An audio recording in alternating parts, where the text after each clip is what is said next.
Olá, boa noite. Quase 10 milhões de jovens brasileiros entre 15 e 29 anos nem trabalham nem estudam. Eles formam a chamada geração nem-nem. O problema não é a exclusividade do Brasil. Um estudo recente da Organização Internacional do Trabalho mostrou que a parcela dos jovens nem-nem cresceu em 30 de 40 países pesquisados. Num país como o Brasil, com uma das menores taxas de desemprego do mundo, por que esses jovens estão fora do mercado de trabalho? Quais os motivos desse prolongamento da vida na casa dos pais? Por puro comodismo, por falta de oportunidades, por medo de enfrentar o batente ou por causa das pretensões salariais? Para responder essas e outras questões sobre a geração nem-nem, o 3 a 1 recebe ao vivo o pesquisador Ayrton Araújo, do Instituto de Pesquisa Econômica Aplicada, IPEA, a psicóloga Jaqueline Jesus, do Conselho Regional de Psicologia do Distrito Federal, e o professor de Economia da Universidade Católica de Brasília, Jorge Henrique de Moura Cunha. Mas antes de começarmos nosso debate, vamos assistir uma reportagem sobre o tema. O que você quer ser quando crescer? Toda criança já teve que responder a essa pergunta, mas do desejo infantil à realidade profissional, os sonhos às vezes ficam pelo caminho. Muitos jovens não trabalham e nem estudam, entrando para a chamada geração nem-nem. 1 em cada 5 jovens entre 15 e 29 anos está ocioso. São 9 milhões e 600 mil pessoas que deixaram o estudo para trás e não conseguiram uma vaga no mercado de trabalho. As mulheres são maioria absoluta nesta geração nem-nem, respondendo por 70% do grupo. A explicação é simples. Quase 4 milhões delas estão em casa, muitas vezes cuidando dos filhos pequenos. A jovem Catiúcia Mata, moradora de Sobradinho, cidade satélite do Distrito Federal, representa bem este exemplo. Parou de estudar, não trabalha há 2 anos desde que ficou grávida e hoje vive em casa cuidando da filha. Pode não estar no mercado, mas está longe de passar os dias ociosa. Acordo, faço café, dou café para todo mundo. Quando eu termino de dar café, já é hora de arrumar a casa, fazer o almoço, mandar filho para a escola, voltar, lavar a roupa e já começar a fazer o lanche. Depois do lanche, já a janta. Os números, sempre na casa dos milhões, preocupam as autoridades. A juventude deveria ser a fase mais produtiva da vida do indivíduo. No entanto, seja pela falta de escolaridade, seja pela dificuldade de inserção no mercado, seja pela baixa remuneração, muitos jovens acham motivos suficientes para ficar em casa. O fenômeno é maior nas regiões mais pobres. Segundo dados do IBGE, 24% dos jovens do Nordeste estão vivendo como nem-néns. Num país que tem baixos índices de desemprego e uma economia em expansão, a geração nem-nem está à margem do desenvolvimento. Sem estudos, a curto prazo, uma geração inteira só terá à sua disposição empregos de baixa qualificação.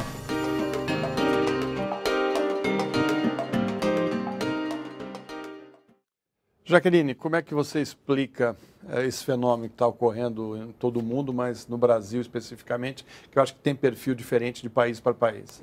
Sim. Eu posso dizer o seguinte, nós temos contextos diferentes dependendo de cada país. Os colegas que são da área de economia, que pesquisam educação e trabalho, podem aprofundar essa questão conjuntural. Mas o que nós podemos falar especificamente da realidade brasileira, olhando a partir das informações da psicologia social, é que nós temos um contexto não só relacionado à lógica da precarização, que está mais presente em países como a Espanha, onde começou essa discussão da geração neném, que lá é geração nini, ni trabalha, ni estuda. Aqui nós temos uma realidade ligada também ao sexismo da sociedade e ao racismo estrutural. Esses dados foram interessantes porque faltou dizer ali que a maioria dessas mulheres que estão, mais de 70% que estão na geração neném, são mulheres negras. Ou seja, além de serem o grupo de gênero e raça nesse país mais excluído no mercado de trabalho, que ganha menos do que homens brancos, mulheres brancas e homens negros, As mulheres negras sofrem, como a maioria da população pobre, pela falta de assistência do Estado na política de atendimento infanto-juvenil. Eu vou falar das creches. Foi um exemplo muito interessante da personagem. Aqui no Distrito Federal, como em todo o país, temos carência enorme de creches. Por quê? Porque ainda existe na nossa sociedade a lógica de que o cuidado das crianças é sempre da mulher. Ela é colocada como uma cuidadora. E o Estado não se responsabiliza por prestar serviços para auxiliar essa pessoa, que, na verdade, seria um pai também envolvido, mas se pensa sempre na mulher, para que ela possa trabalhar e ter condições de se desenvolver, de estudar, tendo calma de saber que o filho, a filha, a criança está num lugar seguro. Nós tivemos recentemente, para a gente ver como é que é a lógica dessa sociedade, uma manifestação aqui no Plano Piloto, na região central de Brasília, contra a criação de uma creche. Ou seja, nós temos um problema que não é apenas do Estado. O Estado tem que ser responsabilizado por não criar as creches. Não sei, nível distrital, nível federal, mas a própria sociedade não entende a importância desse serviço para as mulheres de baixa renda, e também para as de maior renda, mas principalmente para as de baixa renda, que têm filhos e que precisam ter um espaço para que eles possam ficar e ela possa se desenvolver profissionalmente e até academicamente. Inclusive, acho que é uma realização pessoal, né? Quer dizer, ele está entrando na fase adulta, tem sonhos, tem desejos, né? Como é que você vê isso aí, Jorge? Bom, o problema, a questão da geração neném tem várias respostas para esse fenômeno. Por exemplo, uma das questões que eu vejo é como manter o estudante em sala de aula com a questão do nível da educação básica. Que educação nós temos que dar para os nossos filhos, e principalmente para os filhos da classe média e classe média baixa, para que eles possam ter conhecimentos, porque hoje no mundo de trabalho exige um trabalhador que seja capaz de tomar decisões, exige um mau grau de escolaridade. Então, da mesma forma como qual o modelo de ensino que nós temos que trabalhar e que torne atrativo segurar o aluno na sala de aula para que ele tenha, digamos assim, a capacidade ou o desejo de continuar os estudos.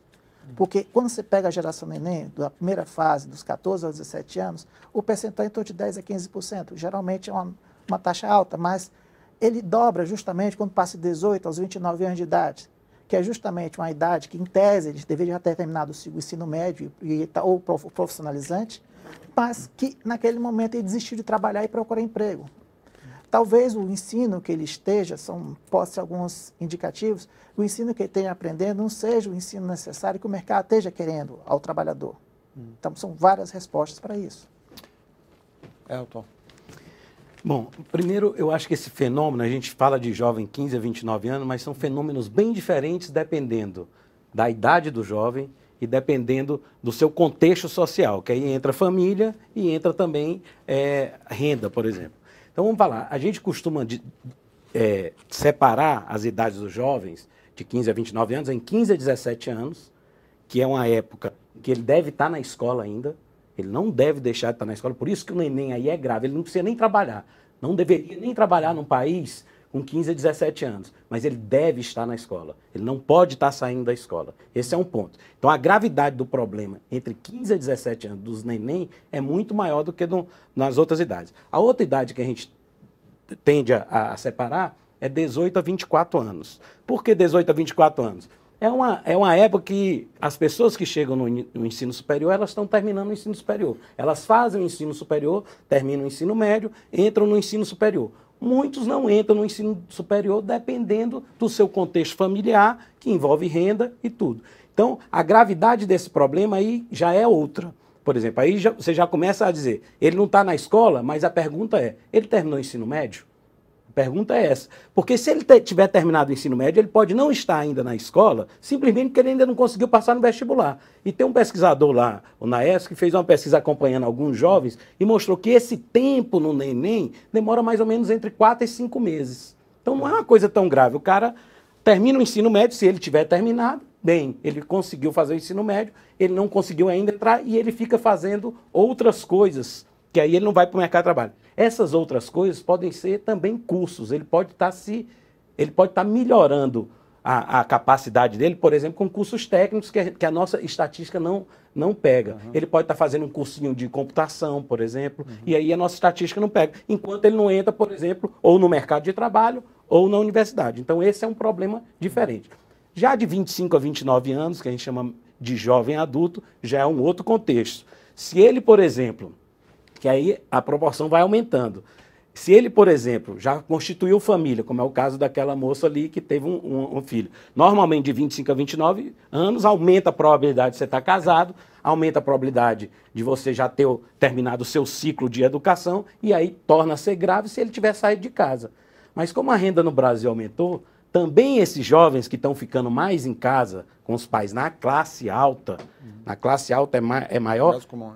É mais comum, o pai, às vezes, não é uma coisa ruim. Ele diz, o pai diz assim, olha, eu te banco para tu melhorar, quando tu entrar no mercado de trabalho, entrar num posto melhor.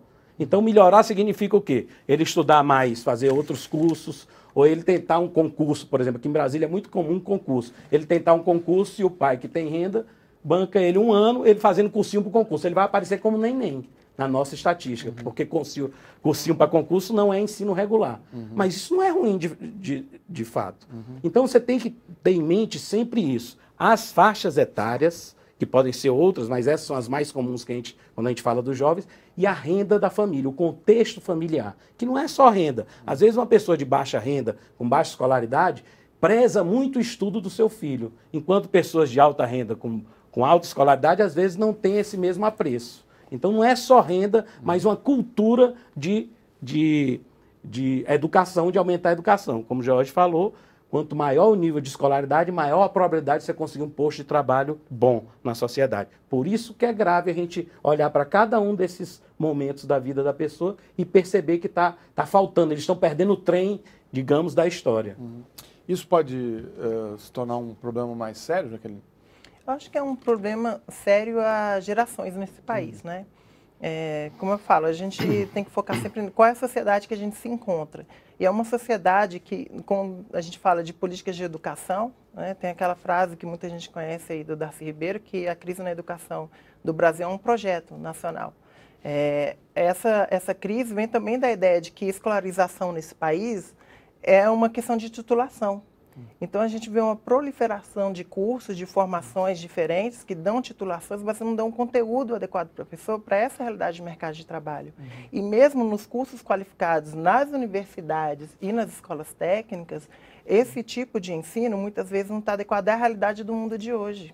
Que é uma realidade em que a pessoa não necessariamente tem que aprender o que está no livro de teoria geral da administração, mas ela tem que saber trabalhar em cima de estudos de casos, das realidades do que acontece no mercado de trabalho. Nós não estamos preparando as pessoas para isso. E elas buscam títulos para conseguir passar no concurso público, para conseguir um espaço melhor no trabalho que elas já têm. Né? Eu dou aula para estudantes que buscam essa formação e é muito presente esse desejo do título, porque é da nossa cultura. Mas o desafio do Brasil hoje, e é o desafio da sociedade, é como pensar para além do título. Né, e focar no conhecimento, nas habilidades, nas atitudes necessárias para esse mercado de trabalho que o nosso país já está defasado, né, nesse mundo de hoje. É um desafio muito grande repensar a educação, considerando até, comentando, né, que a carreira menos valorizada do Serviço Público Federal é a dos trabalhadores em educação nas universidades públicas federais. Então, se a gente percebe isso e vê que os concursos públicos, as pessoas sonham com os tribunais, com os espaços onde elas têm maior renda, né, buscam um salário maior, mas não necessariamente elas buscam uma satisfação, e a gente vê com a da psicologia, sabe, que a gente chama até de gaiola de ouro, né, a pessoa consegue uma remuneração boa, mas vive infeliz, porque não consegue progredir no trabalho, não consegue ter uma meta de vida, porque no trabalho a gente também tem que ter um objetivo, né, um sonho, uma vocação, um desejo de fazer alguma coisa para si e para a sociedade. E essas pessoas sofrem. Então, essa geração neném concurseira, né, que está se preparando para um concurso, ela começa a trabalhar, mas também ela pode ser infeliz no trabalho. Então, um desafio é a gente ter uma sociedade que o conhecimento seja útil, né, que ele consiga ser utilizado também não apenas para dizer que mas a gente tem uma realização pessoal, para uma realização pessoal que não é possível só na ordem do financeiro. Tem que ser também do simbólico, do que é importante, de qual é o significado vai ser infeliz, disso para a pessoa. Né, na vida pessoal. Exato. E, agora, Jorge, A gente percebe que na sociedade brasileira hoje existem carências em muitas atividades que não requer grande conhecimento, né? Por que essas pessoas não buscam esses empregos alternativos? Bom, talvez até por desconhecimento, seria uma primeira tentativa de resposta. Muitas vezes você tem algumas atividades que não existe tanta qualificação ou um pequeno grau de qualidade técnica que dá um bom rendimento, mas são casos isolados. Ou às vezes, muitas vezes você vê a questão mesmo acho que o principal mesmo caso seria o perfil do trabalhador, da educação que nós estamos dando para os trabalhadores. E aí tem um ponto que a nossa convidada falou, que é interessante, é o papel do professor. Então, nós temos várias realidades no país do professor. Desde um professor que dá aula numa escola de taipa, ou um professor numa escola high-tech, mesmo do Estado. E no Brasil, a educação fundamental, o ensino médio e o ensino superior são de vários níveis. E quem geralmente trabalha com o ensino fundamental não é o governo federal, é as prefeituras municipais. Então, é muito importante atender justamente essa primeira geração de jovens estudantes para que eles tenham um ensino de boa qualidade. Mas aí precisaria de uma grande questão. Mas importante, talvez, seria também como tratar o professor. Já temos o Estatuto do Idoso, mas por que não discutir a médio prazo um Estatuto do Professor? As dificuldades que o professor tem na sala de aula, eu vejo o professor de primeiro, de ensino básico, fundamental, grandes heróis. Minha mãe era professora de Geografia e História em escola do Estado da Prefeitura do Ceará. Ela, naquela época, fazia esforço para ajudar os alunos. Hoje em dia, você vê cada vez mais, não é só remuneração. Não é só a remuneração que o professor deseja, mas também condições de trabalho é importante. E aí, quando você dá um estatuto, um conjunto de regras de proteção, principalmente do assédio moral que tem nas escolas, em todos os níveis, é importante dar segurança na profissão. Tá certo. Bom, nós vamos fazer um rápido intervalo e voltamos em instantes com o nosso debate sobre a geração NEM, os jovens que nem estudam, nem trabalham. A gente volta já.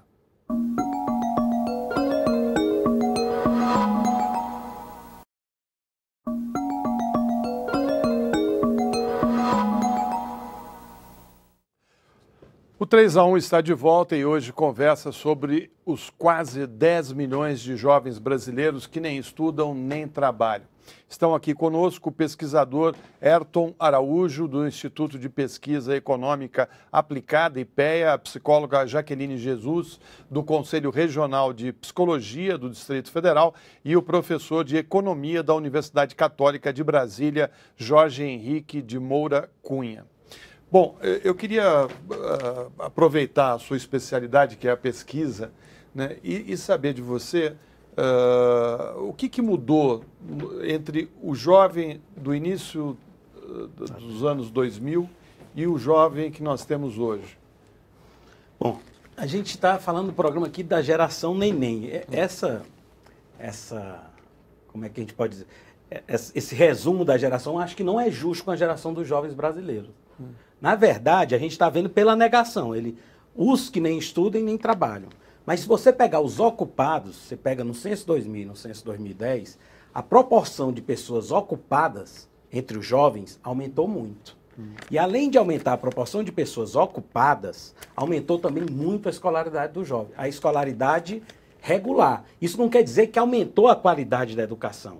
Claro que em todo o processo de massificação da educação, que foi o que a gente viveu na década de 90 e na década de 2000, traz consigo claramente uma queda na qualidade. Por que acontece isso? Porque as pessoas que estavam fora agora estão dentro. Elas têm menor condições de acompanhar. Então, é normal que caia a qualidade. Não estou dizendo que a gente tem que se contentar com baixa qualidade no ensino. Mas isso é um processo. Aí a questão é o seguinte, é melhor estar numa escola ruim ou não estar na escola? A sociedade brasileira disse que é melhor estar na escola. E ela fez isso, ela praticamente universalizou o ensino fundamental na década de 90. Na década de 2000, a pressão sobre o ensino médio e o ensino superior aumentou. Agora nós estamos passando por uma fase e está se ampliando o número de vagas, tanto no ensino médio quanto no ensino fundamental, e entrando pessoas que são menos qualificadas do que antigamente, porque era só uma elite que entrava na universidade. Agora está aumentando o acesso à universidade. Isso cai um pouco a qualidade. cabe à sociedade tentar melhorar, o governo tem tentado fazer isso para melhorar a qualidade. Mas não é justo dizer que essa geração de jovens é uma geração neném. Na verdade, ela está mais no mercado de trabalho e está em melhores postos no mercado de trabalho. Eu acabei de fazer um estudo sobre isso, que é exatamente pegando a escolaridade do jovem e a inserção dele no mercado de trabalho. E a gente vê claramente que ele está bem mais escolarizado e trabalha em postos muito melhores do que trabalhava 10 anos atrás, comparando o censo 2000 com o censo 2010. Então, esse é o core do que está acontecendo. Agora, o problema do neném é grave? Eu acho que o problema do neném é grave. Eu fui fazer... Porque qual é o problema do neném? Para a classe alta, para quem já é formado, não é grave. O cara pode estar simplesmente daquele jeito. Agora, quando você vai fazer a probabilidade de ser um neném e você corta por renda, por exemplo, lá os bem pobres, a probabilidade de ser neném é muito maior do que entre os ricos. Isso é grave. Por que isso é grave? Embora, por exemplo, a média é 20%, vamos supor, de 18 a 24 anos é 20% a média nacional. Quando você pega entre os pobres, chega a ser 50%. Os muito pobres. 50% a probabilidade de ser neném, ou seja, o cara parou de estudar, e o pior, ele parou de estudar aquém do rico. O rico parou de estudar, o cara, quando você pega 5 salários mínimos de renda domiciliar per capita, o rico parou de estudar lá no ensino superior, ou no mínimo ensino médio. O pobre parou no fundamental incompleto.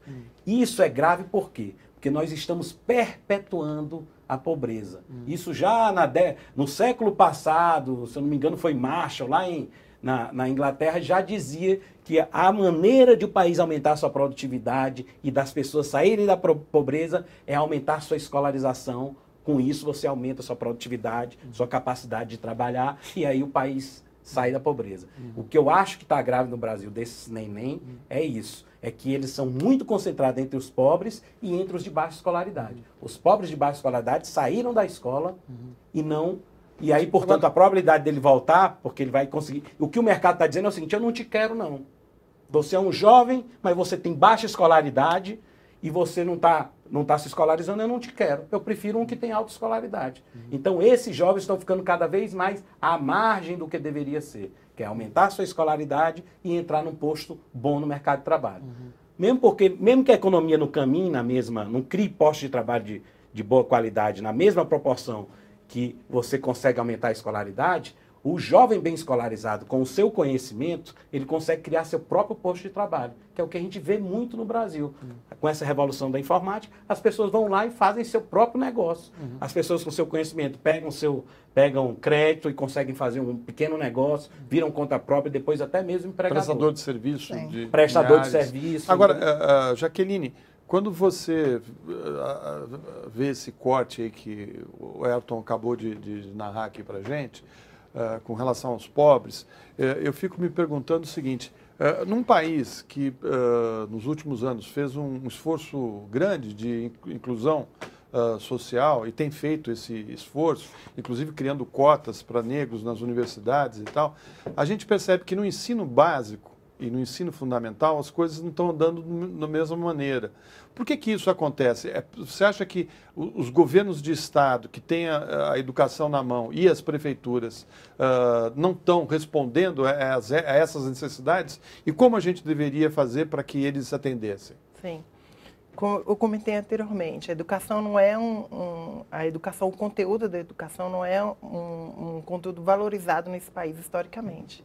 Ainda mais quando a gente vai falar do ensino público, da educação pública. Quando a gente pega a massa, a população que conseguiu entrar nas escolas, a gente vai ver que é uma maioria que era discriminada, né? A maioria oprimida desse país, né? A maioria das pessoas excluídas do acesso à educação, porque a educação era considerada um privilégio de elite não é à toa que nas universidades nós só temos a partir do século XX nesse país. Né? Então, que era uma maneira até de controle da própria coroa, né? Ter um povo inculto. Tipicamente um pensamento, né, ibérico, né, de controle dessa educação como uma característica de elite. Né? Somente tem os títulos valorizados até hoje, né, dos médicos, dos advogados. Né? Tanto que ainda hoje a gente confunde doutor com médico. Né? Doutor é quem tem título de doutorado. Né? Mas o grande desafio é levar essa grande massa de população à qualidade na educação que existe na educação privada. Por quê? Porque a qualidade, que não vou dizer que é uma qualidade elite, mas é melhor, tem a ver com essa renda, porque quem é que tem acesso ao ensino privado? É uma elite nesse país. E, historicamente, isso tem sido colocado. O grande desafio na educação básica, né, nessa educação no ensino médio, é que a grande massa, né, da população tem acesso a uma educação de qualidade, que a gente saia dessa lógica que só quem tem renda nesse país é que tem acesso à educação de qualidade. Tanto é que no ensino superior se inverte, né? Você vai ver que a maioria das pessoas que estão no ensino público, na educação superior, no ensino superior público, são pessoas que têm renda para pagar numa universidade, uma faculdade privada. Mas quem está nas privadas recebendo bolsas, né, e tendo uma forma de compensação para estar ali, são as pessoas de baixa renda. Né, a inversão da lógica do mérito nesse país. A gente vai entrar na discussão do mérito que leva à discussão das cotas. Jorge, a gente tem aí num passado não tão recente, mas você até citou sua mãe, que era professora, ou é professora ainda, não sei, de geografia, e a gente teve um período no Brasil com o ensino público bem melhor, mas também não atendendo os excluídos. Ele atendia mais um setor da classe média que utilizava mais. Depois, com a privatização da educação, as escolas públicas ficaram meio que colocadas de lado. Você acha que foi isso que ocorreu no Brasil? Quer dizer, os governantes abriram mão do ensino público de qualidade no básico e no fundamental por conta da privatização da educação? Bom, acho que essa é uma resposta interessante, mas no passado, até no começo do século XX, a educação sempre foi de uma pequena elite. Então, as escolas públicas, os salários dos professores eram salários elevados para a época. À medida que houve a decisão de massificar a educação, criou-se um problema. Nosso país é um país continental. Então, o custo de aumentar o sistema de ensino, proporcionalmente você tinha que ter um aumento de gastos com os professores e criação de escolas. Então, até os anos 80, nós tínhamos a população crescer a taxas elevadas e tinha que criar escolas para educar as crianças. Hoje a situação já se inverte, nosso crescimento populacional já diminuiu bastante e hoje, por exemplo, a população de 0 a 5 anos, hoje é inferior aos anos 70, por exemplo. Então, o problema no caso aqui não seria só a quantidade, seria a qualidade da educação. E aí vem a questão da experiência dos países asiáticos, que desde os anos 60 e 70 priorizaram a educação básica e não a educação superior. A ideia principal é que o trabalhador tivesse uma educação similar à pessoa que tivesse maior recurso. E a fórmula do sucesso da educação da Coreia do Sul foi justamente apostar justamente no ensino básico para a população. Então, esse é um caminho. E aí tem um conjunto de ações, como, por exemplo, padronização dos currículos, a questão de valorização da profissão, coisas que não... E incentivar os professores por desempenho.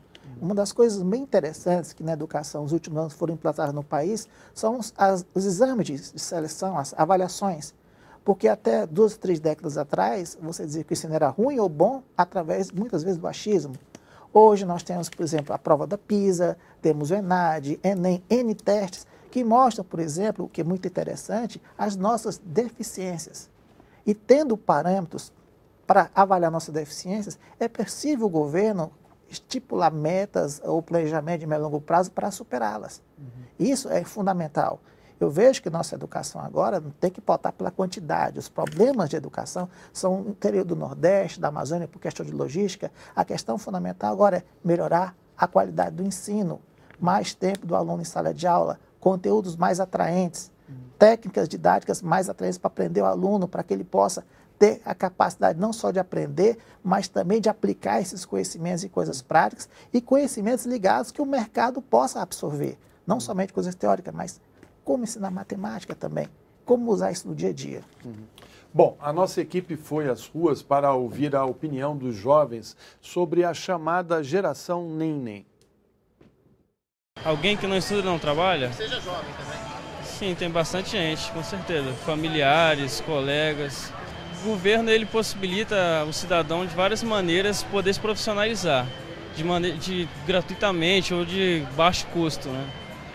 Eu levaria essas pessoas tipo, encontrar esses lugares para poder buscar algum ideal, alguma profissão para poder seguir em frente. De vez em quando parece falta de opção, ou também porque não tem a condição de chegar e conseguir um emprego ideal, ou também porque não quer, não está afim ou cansou dessa vida. Eu acho que às vezes ele ainda não teve oportunidade, né? Mas com interesse hoje em dia, eu acho que o mercado de trabalho está aí, a pessoa só precisa ir atrás, né? Elton, o que você achou aí das opiniões dos jovens? É isso aí? É isso mesmo. Agora, essas opiniões dos jovens são opiniões de jovens urbanos. Eu acho que o problema está muito, muito na área rural. Quando você corta por renda, por exemplo, e você tem que... A probabilidade dele ser um neném é muito maior. Eu não fiz urbano rural, mas vou fazer, mas dá para a gente que conhece as informações sabe que é bem. Imagina um jovem que está lá numa cidade pequena, pode ser do Nordeste ou pode ser de qualquer outro estado. Mas o Nordeste a gente sempre tem como exemplo, porque é uma região pobre. Aí ele faz o curso dele, ele vai até o ensino fundamental, termina, mas lá na cidade dele não tem o ensino médio. É muito comum isso. Sim. E aí o que ele tem que fazer? O custo para ele fazer o ensino médio é altíssimo, porque ele precisa migrar. Mas ele é filho de uma família pobre. Aí esse cara que é o problema. Não é o cara, como eles falaram aí, o cara que está nas regiões metropolitanas, nas cidades grandes. Esse tem alternativa. Ele tem alternativa, é uma opção dele não ir.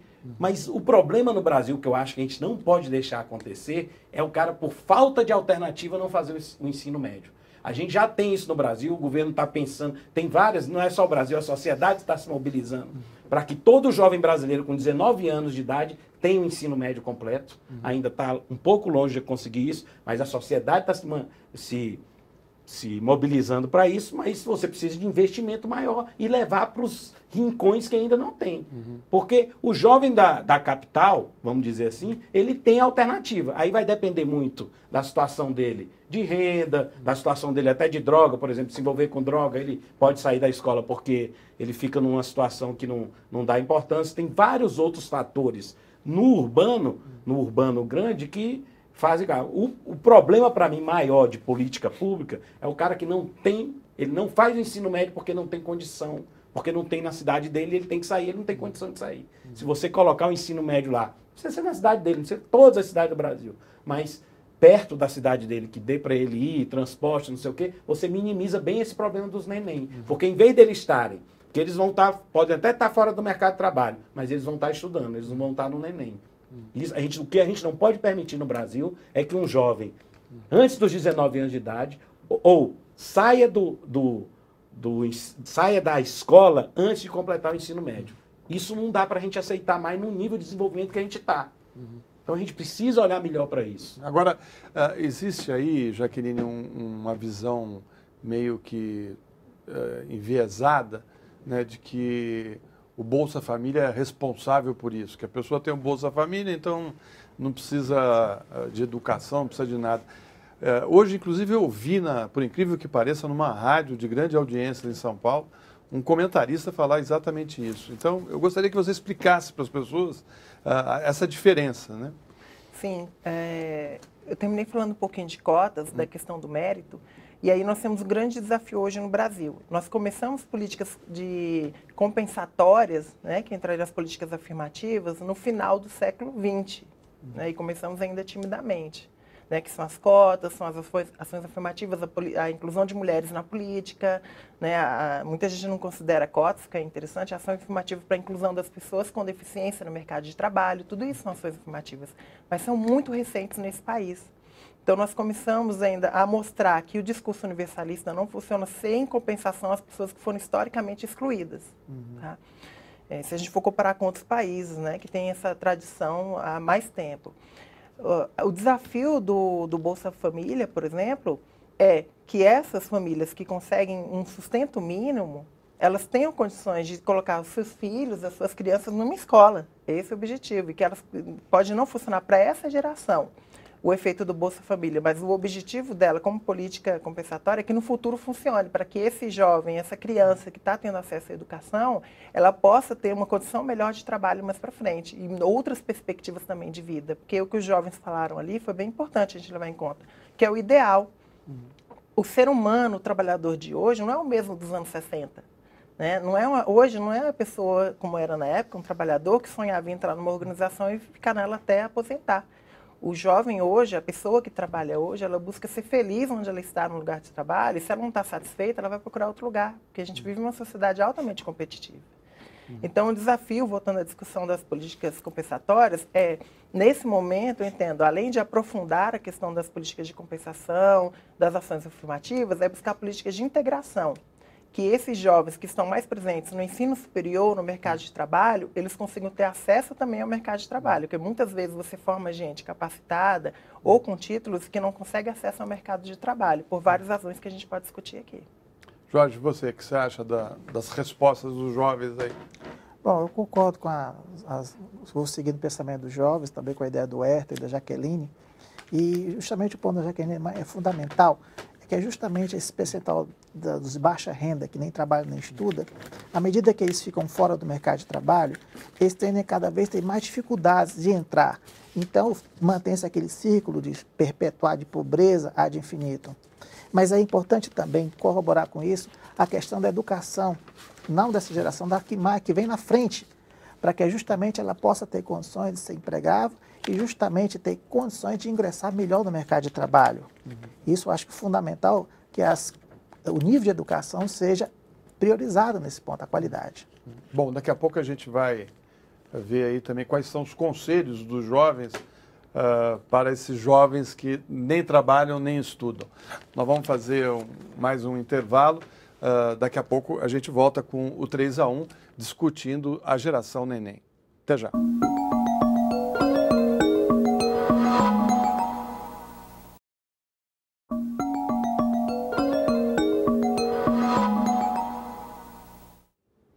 Estamos de volta com o 3-1, que hoje discute ao vivo o crescimento do número de jovens de 15 a 29 anos que nem trabalham nem estudam no Brasil e em outros países.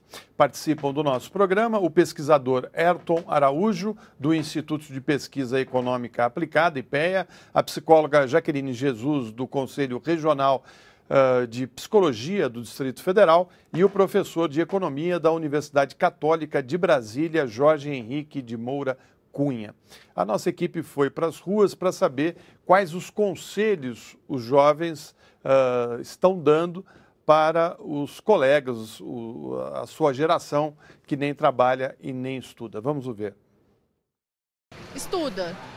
Antes de qualquer coisa, estuda, porque é melhor a gente estar qualificado e conhecer os nossos direitos, né? Conhecer das coisas antes de correr atrás de entrar num mercado de trabalho que vai ser difícil de sair depois e ficar no subemprego, então é melhor estudar antes. Eu diria para ela começar a estudar primeiramente e depois procurar um emprego, porque sem um estudo ela não tem oportunidade de entrar em nenhum lugar, nenhuma empresa, nem nada. Só vai sobrar subemprego. Só.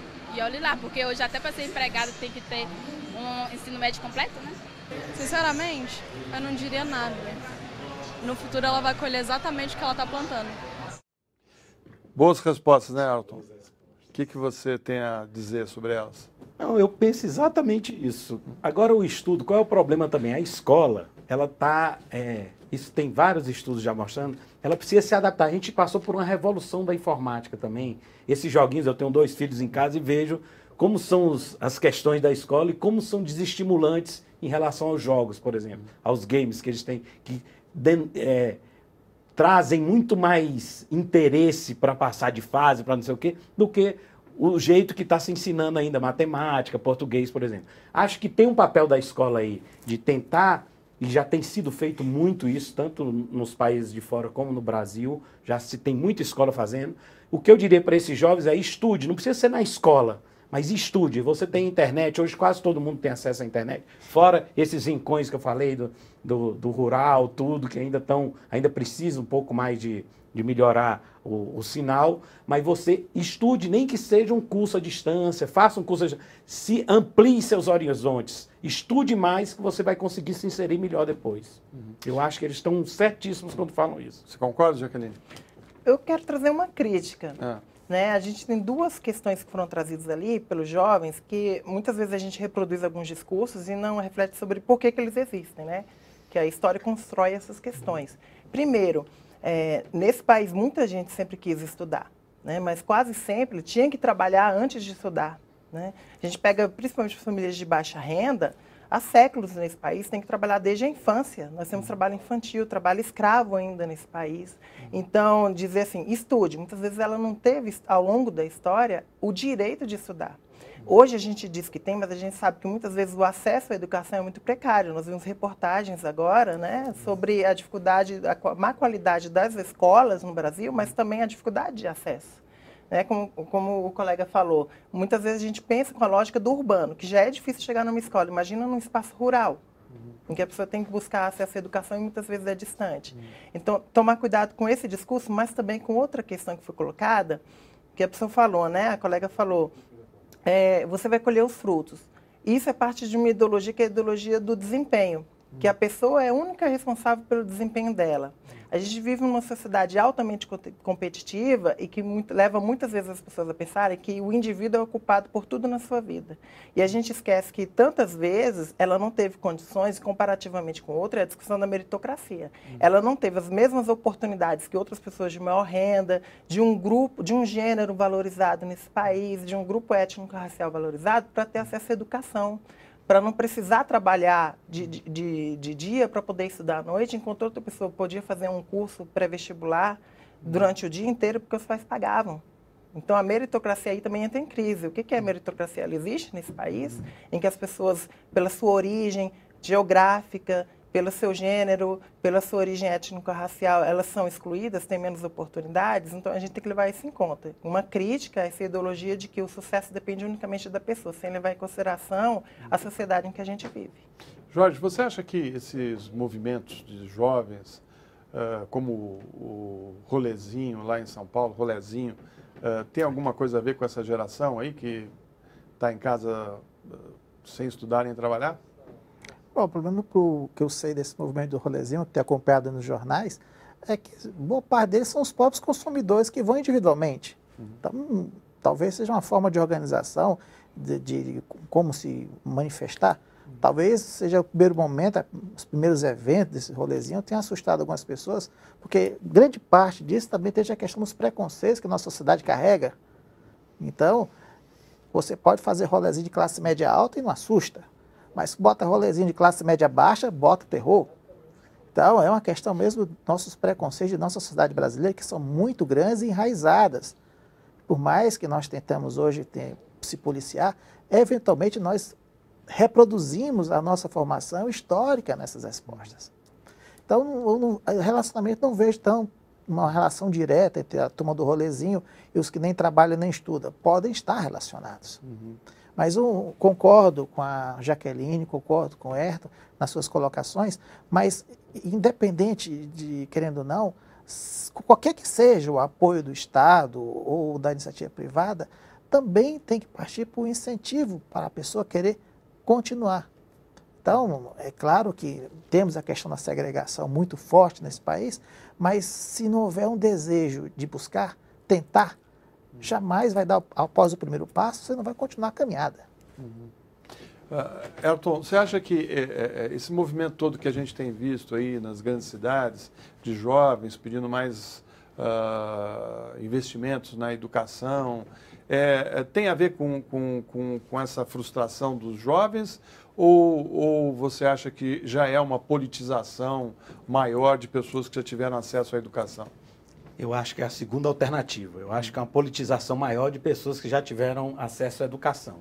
É um movimento que a gente percebe, por exemplo, nesses movimentos grandes, todo mundo quer pegar, ou é um universitário, ou é um cara que está bem escolarizado. É um movimento de politização que eu acho salutar, eu acho que é importante, eu acho que os governos só se movimentam sob pressão. Não estou querendo fazer apologia aqui nem de depredação, nem nada disso, mas você reivindicar isso em qualquer sociedade do mundo, que hoje é considerado de primeiro mundo, foi assim. Então você reivindica, você bota o governo contra a parede, para o governo se movimentar. Aliás, recentemente no Chile a gente viu, né, os jovens na rua, numa disputa, ampliando a discussão sobre escola pública, né? Exatamente. Porque a escola lá hoje é muito mais privada do que pública. Exatamente. Eu acho que aí é uma politização salutar que vem da maior escolarização. Apesar da qualidade ser um pouco menor do que era, a massificação desse ensino faz com que as pessoas, e não só isso, mas também dessa revolução da informática que eu falei, que a capacidade de comunicação hoje está muito maior e a troca de ideias, então, está muito maior. Mas elas conseguem fazer isso também porque estão mais escolarizadas. É um movimento de politização e não tem relação, no meu entender, com o neném. Pode até ter neném lá, mas não tem relação com isso. Tem a ver mais com a sua maior capacidade de enxergar as atrocidades que acontecem na sociedade, que são esses preconceitos, o Estado fazendo as coisas sem perguntar muito para as pessoas o que elas querem, e aí eles vão às ruas e dizem, nós não queremos assim, nós queremos participar das decisões. E eles estão com esse sentimento porque eles estão mais escolarizados, no meu modo de ver. Aí você acha que a internet pode ser uma boa fonte para essa inclusão? Quer dizer, os jovens que não tinham acesso a algumas informações passam a ter e começam a contestar e a procurar outras alternativas? Com certeza, eu entendo que a internet é um grande meio de comunicação, de interlocução, de acesso à informação das pessoas hoje. Se nós temos hoje um grupo grande de pessoas que consegue se mobilizar, a gente viu isso a partir das jornadas de junho, das manifestações que ocorrem desde junho, que tem a ver com a politização, tem a ver com essa discussão sobre trabalho, sobre a melhoria da qualidade dos serviços públicos, tem a ver também com a possibilidade das pessoas se comunicarem pela internet, de saberem que existem outras pessoas que têm o mesmo ideal. E é um sintoma, eu acho, mais uma consequência de nós vivemos em uma sociedade que, com maior acesso à informação, até porque existe a internet que facilita e que agiliza a comunicação, ela não depende mais tanto de terceiros para ser representada. Ela não depende mais tanto e não quer apenas que os políticos que ela elege digam toda a sua opinião e tudo que elas pensam a respeito do que acontece nesse país. Então, é muito rico esse fenômeno que tem ocorrido, da visibilidade cada vez maior das manifestações, e manifestações para além das organizações orgânicas, para além dos sindicatos, para além das organizações, dos ONGs, além dos partidos. É muito rica, porque mostra que as pessoas hoje, e acesso à informação por meio da internet, de outros meios de comunicação rápida, elas querem que suas opiniões, mesmo que difusas, sejam ouvidas. Isso é um desafio até para o Estado, porque o Estado que a gente tem aí hoje foi construído a partir da ideia de que participação política se dá por meio de terceiros, de representações e objetivos bem definidos, enquanto essa população não. Esses movimentos sociais, eles entendem que a sua representatividade pode ser feita um a um com interesses difusos. Acho um momento próximo de nós, que é muito rico para a gente refletir, foi o da greve dos garis no Rio de Janeiro agora. Mesmo contra o sindicato que não se colocou a favor da categoria, a categoria se mobilizou autonomamente e conseguiu conquistar seus direitos. Então isso leva a gente a pensar, reforçar que somente por meio da luta a gente consegue mudar as condições de vida. Como é que você vê esse quadro aí, Jorge? Olha, o quadro do Brasil, vejo assim, na perspectiva histórica, Então, ao longo do tempo, o nosso país deixou de ser um país pobre, um país que está enriquecendo a população, a distribuição de renda está melhorando aos poucos. E o que é interessante é a nossa capacidade de expressar. Hoje nós temos uma sociedade que nós podemos expor ideias divergentes, que muitas vezes não é a realidade da América Latina. Então, por exemplo, as instituições brasileiras, nas últimas décadas, que é o conjunto de regras e leis que regem a nossa sociedade, tem cada vez mais abrido espaços para a sociedade como um todo. Às vezes eu falo que nossas instituições historicamente são exclusivas, só beneficiando uma elite, mas nos últimos anos, algumas ações como, por exemplo, o concurso público possibilitaram que todos pudessem ter acesso a emprego de cargo de maior salário. Então, eu vejo numa perspectiva positiva e a geração que nós temos hoje vai preparar o caminho para a próxima geração em condições melhores. Porque um país não é desenvolvido porque tem renda elevada, mas um país é desenvolvido porque tem leis que funcionam e sociedades com regras claras de funcionamento.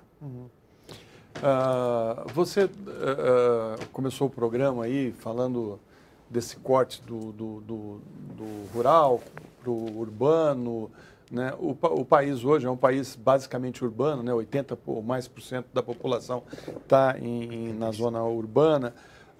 Você acha que o maior desafio a ser vencido é mesmo nas áreas mais distantes Não, ou você acha que a periferia dos grandes centros que excluem é a questão mais emblemática, inclusive por conta do próprio tráfico de drogas?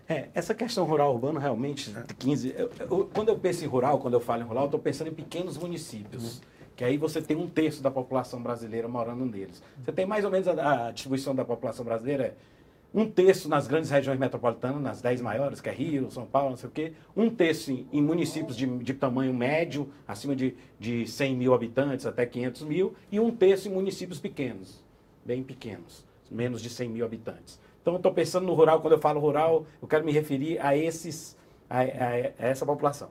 Agora, por que as cidades incham e tem esse problema? No meu entender, porque o desenvolvimento regional foi muito desigual e continua sendo. E as pessoas têm que migrar.